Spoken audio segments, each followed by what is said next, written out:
Hello friend, नमस्कार। जो भी मेरे यूट्यूब चैनल पर जुड़े हो, मैं सबके लिए धन्यवाद करती हूँ। और आप लोग स्वस्थ रहिए, मस्त रहिए। देखिए, बहुत एक प्यारा सा कजरी गीत लेकर आई हूँ, आप लोग सुनिएगा।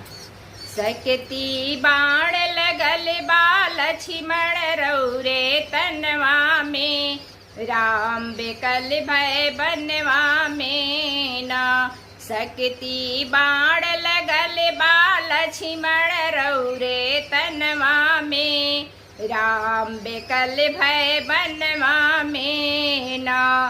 के हो धौला गिर पर जई है, संजीवन बूटी को लई है। के हो धौला गिर पे जई है, संजीवन बूटी को लई है। के हो घोरी पियई है, लक्ष्मण रौरे तनवा में, राम बेकल भय